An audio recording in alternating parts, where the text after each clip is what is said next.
सर्वांचं अगदी मनापासून स्वागत करते।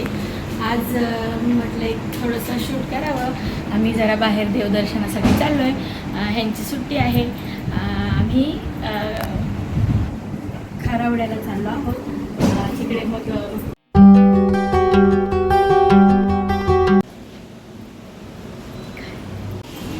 सहजच अचानक असं आमचं ठरलं देवाला जायचं आहे।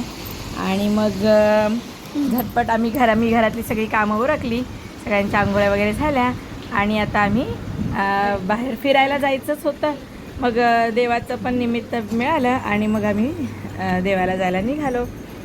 तसं सहसा मी जास्त देव वगैरे असं जास्त काही करत नाही, पण देव मानते आणि वर्ष 6 महिन्यातून कुठेतरी देवाला दर्शनाला जाण्याचा आमचा प्लॅन असतो। मी तळेगाववरून निघालो आणि चांदणी चौकातून आम्ही आता पिरंगूट वगैरे त्या मार्गाने खारावड्याला जाणार आहोत। त्यानंतर आम्ही मध्ये थोडासा नाश्ता वगैरे केला आणि मग खारावड्याच्या वाटेला निघालो। बाजूला इतकं निसर्गरम्य असं दृश्य होतं। आत्ता मध्ये थोडासा पाऊस पडून गेला आहे त्यामुळे, आणि हा सगळा डोंगराळ भाग आहे, मावळ भाग, त्यामुळे त्याच्यामध्ये अगदी छान असं निसर्ग आणि आंब्याची आमराई वगैरे भरपूर, खूप आंब्याची झाडं वगैरे आहेत आणि खूप निसर्गाच्या सानिध्यात असं हे खारावड्याच्या म्हसोबाचं मंदिर आहे। आम्ही 4-5 वर्ष सतत सलग जातो आहे, पण 2 वर्ष काही जायला जमलं नाही। मंदिरापाशी पोचलो आम्ही। गाडी पार्किंगचे पैसे वगैरे लागतात तिथे, 40 रुपये भरून आम्ही गाडी पार्क केली आणि आता मंदिराच्या परिसरात आलो आहे। मागे 1-1.5 वर्षापूर्वी आम्ही जेव्हा आलो तेव्हा इथलं बरंचसं रिनोव्हेशनचं काम चालू होतं, पण आत्ता सगळं काम पूर्ण झालं आहे। अतिशय सुंदर मनमोहक असं बांधकाम केलं आहे। प्रशस्त असा मोठा दरवाजा लावलेला आहे आणि झाडं वगैरे अगदी विलोभनीय असं आहे। आणि तरी आम्ही मेच्या एंडिंगला, म्हणजे मे महिन्यामध्ये गेलो आहे। पावसाळ्यामध्ये आणि हिवाळ्यामध्ये तर इथलं निसर्ग अतिशय सुंदर आणि खूप छान मनाला आवडणारा असा असतो। आणि गेटच्या बाहेरच मोठा असा नंदी विराजमान केला आहे, अगदी भव्य। आत्ता आम्ही खारावड्याला येऊन पोचलो आहे। हे असं प्रशस्त असं मोठं म्हसोबा देवाचं मंदिर आहे, खारावडे श्री म्हसोबा देवस्थान खारावडे। त्याचं मागच्या वेळेस आम्ही आलो होतो 2 वर्षापूर्वी, त्यावेळी ह्याचं बांधकाम चालू होतं आणि आता असं मस्त असं छान बांधकाम केलं आहे इथे। आणि नवसाला पावणारा आणि जागृत असं देवस्थान आहे हे। आम्ही नेहमी येतो इथे। आता इथे बाहेरच्या परिसरामध्ये बघा, मी तुम्हाला दाखवते, खूप छान अशी मोठा बैल, नंदी बैल, अशी त्याची मोठी मूर्ती बसवली आणि त्याच्यावर शंकर पार्वती विराजमान झालेले दाखवले आहे। आम्ही गेटमधून आतमध्ये येताना हार वगैरे काही घेतलं नव्हतं, मग हे एकटेच गेले आणि हार प्रसाद वगैरे घेऊन आले। आता आम्ही मंदिराच्या आतमध्ये आलो आहोत। मंदिरामध्ये जी देवाची मूर्ती आहे इतकी म्हणजे अगदी मनाला असं भारावून टाकणारी आहे। खूप मोठं आणि असं प्रशस्त मंदिराचं बांधकाम केलं आहे। इथे समोरच दीपमाळ आहे आणि दोन्ही साईडनी, एक साईडनी एंट्री, आम्ही चुकून आतमध्ये गेलो, पण मग बाहेरून परत येऊन दुसऱ्या गेटनं आतमध्ये गेलो दर्शनासाठी।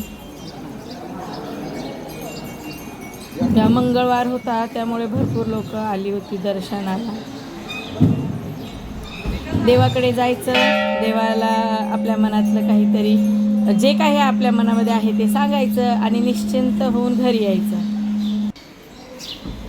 असं म्हणजे अगदी खूप जागृत असं हे दैवत आहे।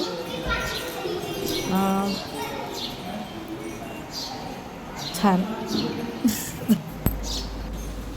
आम्ही देवाचं दर्शन घेतलं, नंतर मग नारळ वगैरे अर्पण केला, देणगी वगैरे दिली मंदिरामध्ये आणि देवाच्या पाया पडलो आणि शांतपणे जरा मंदिरामध्ये बसलो पूर्वी लहानपणी वगैरे गावाला कधी मन अशांत झालं, खूप कंटाळा आला, खूप उदास वाटलं तर मी नेहमी मंदिरमध्ये जाऊन गावातल्या देवळामध्ये जाऊन बसायची. पण तसं मला आता सध्या मिळत नाही, वेळही नसतो आणि नाही मिळत.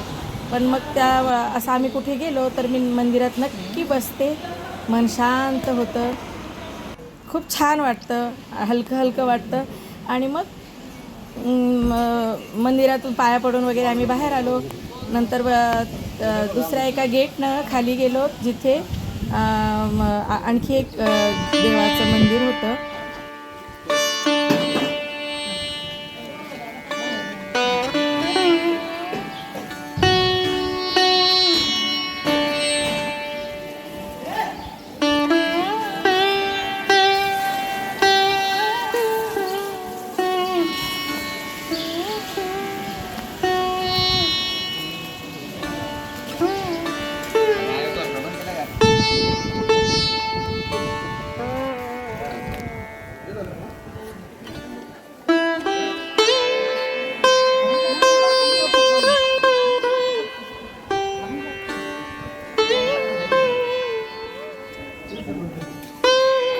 इथून गेलेलो आहे आपण.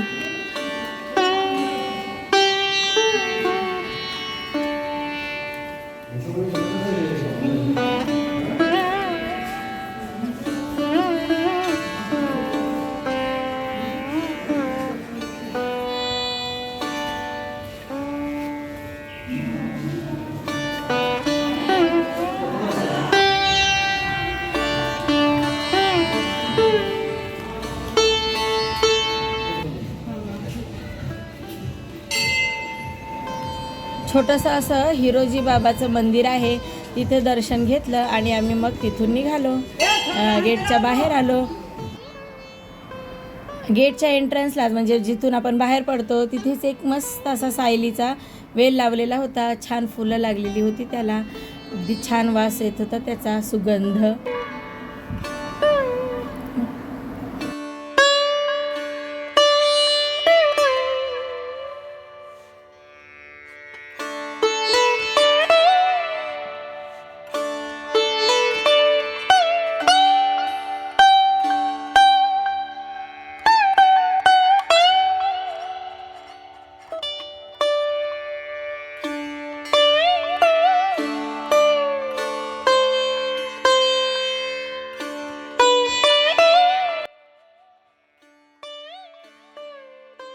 मंदिराच्या आवारात एक छानसा असा छोटासा डॉग होता.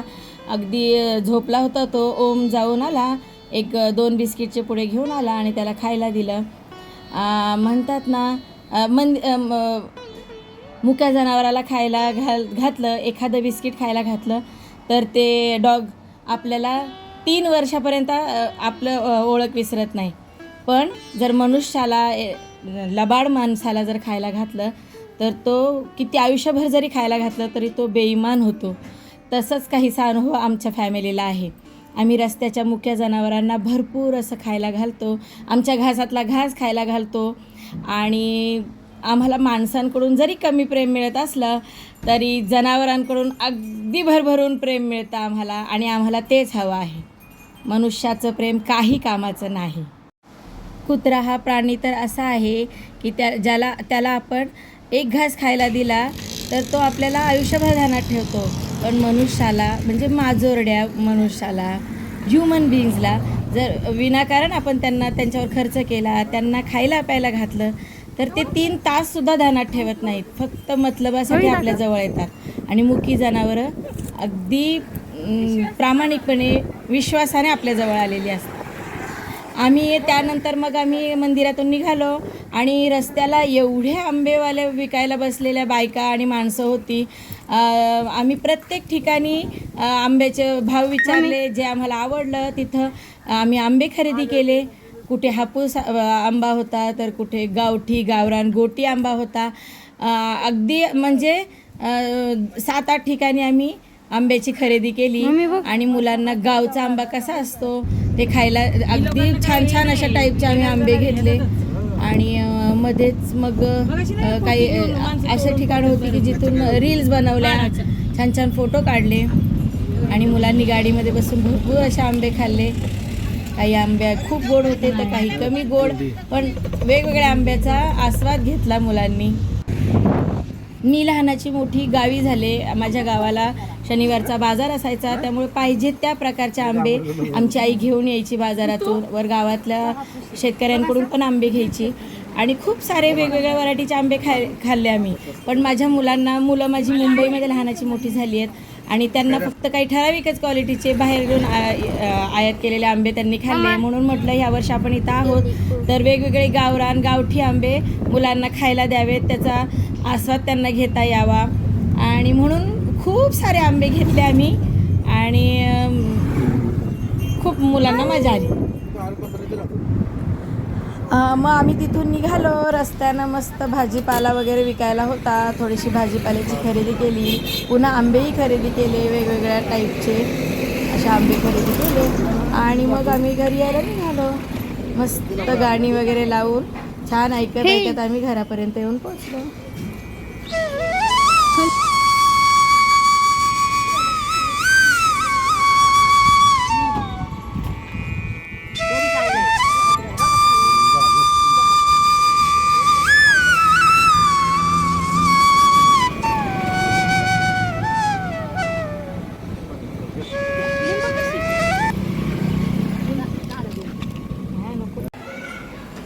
आता आम्ही आमच्या पार्किंगमध्ये आलो आहोत आणि आमचं हायड्रॉलिक पार्किंग असल्यामुळे 2 पार्किंग असल्यामुळे आम्ही गाडीवर पार्क करतो.